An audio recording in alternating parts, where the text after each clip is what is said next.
बिस्मिल्लाहिर्रहमानिर्रहीम। अस्सलाम वालेकुम नाज़रीन। पाक दीन इस्लाम में आपको खुशामदीद कहा जाता है और आज मैं आपके साथ हज़रत मालिक बिन दिनार रहमतुल्लाह अलैहि सलाम की तौबा का सबक आमूज वाक़या बयान करने वाली हूँ। बयान किया जाता है कि मालिक बिन दिनार रहमतुल्लाह अलैहि सलाम से उनकी तौबा का सबब पूछा गया तो उन्होंने कहा, मैं एक सिपाही था और शराब का रसिया था।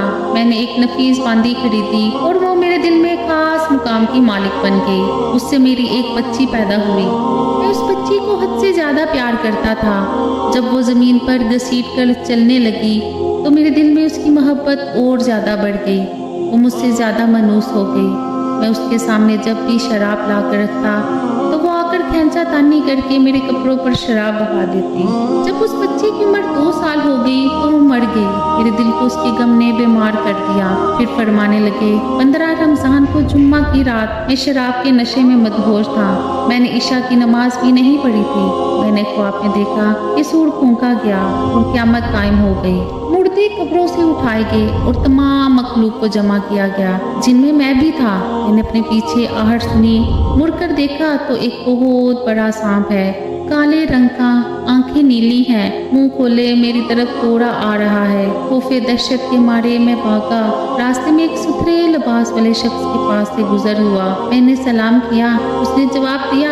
मैंने कहा, बाबा मुझे इस सांप से पनाह दो, मुझे अल्लाह ताला पनाह दे। वो बूढ़ा रोने लगा और कहा, मैं कमजोर और ज़ईफ हूँ और ये सांप जबरदस्त है, ये मेरे बस में नहीं। आगे चलो और भागो, शायद अल्लाह ताला तेरी नजात की कोई सूरत बना दे। मैं आगे भागने लगा और एक बुलंद जगह पर चढ़ गया। उधर मैंने जहन्नम के तबकात को जान कर देखा, उनकी होलनाकियां देखी। करीब था कि सांप के खौफ से मैंने इनमें गिर जाता। मुझे किसी ने आवाज देकर कहा, यहाँ से आगे जाओ, तुम यहाँ के रहने वाले नहीं हो। मैं उसकी बात से मुतमिन हो गया और वहाँ से वापस लौटा तो सांप मेरे पीछे था। मैं फिर दोबारा उस बूढ़े के पास आया और कहा, बाबा मैंने आपसे दरख्वास्त की, इस सांप से मेरी जान छुड़वाओ। आपने कुछ नहीं कहा।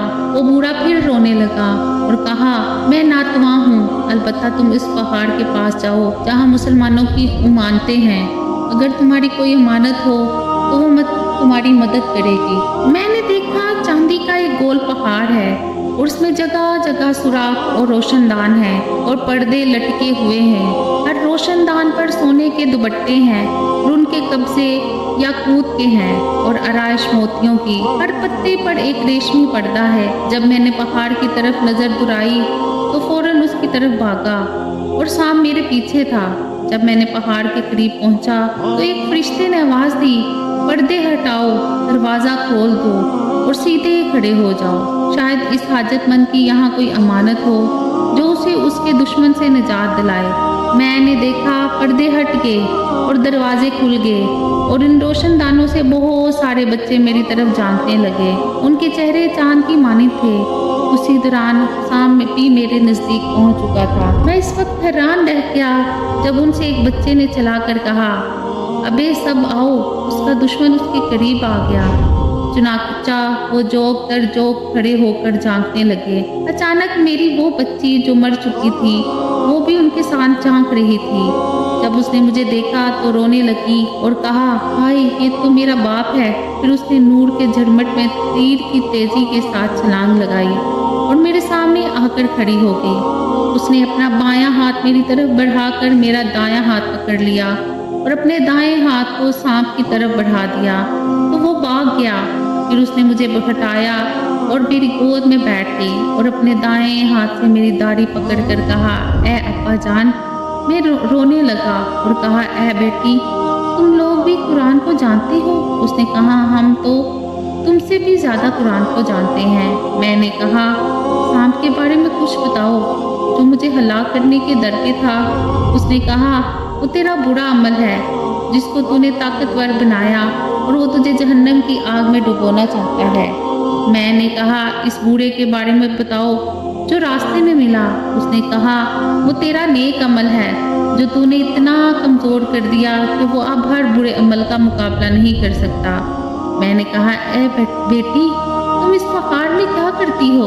उसने कहा, हम सब मुसलमानों के बच्चे हैं, हम क़यामत तक रहेंगे तुम्हारे इंतज़ार में है। जब तुम आओगे तो तुम्हारी सिफारिश करेंगे। मालिक बिन दिनार रहमतुल्लाह अलैहिस्सलाम फरमाते हैं, मैं घबरा कर उठा और उठकर शराब छोड़ दी और उसके जितने भी बर्तन थे सारे तोड़ डाले और अल्लाह ताला से तौबा की और फिर फरमाया ये ख्वाब मेरी तौबा का सबब बने।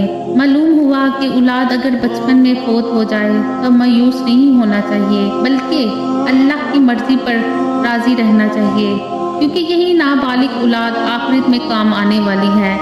जैसा कि इस वाक़ये से सबक मिलता है, अल्लाह ताला हम सबको अमल करने की तौफीक अता फरमाए। आमीन या रब्बुल आलमीन। उम्मीद करती हूँ कि आज का वाक़या आपको अच्छा लगा होगा। मज़ीद अच्छे वाक़यात के लिए मेरे चैनल को सब्सक्राइब करें, वीडियो को लाइक करें। अल्लाह हाफ़िज़।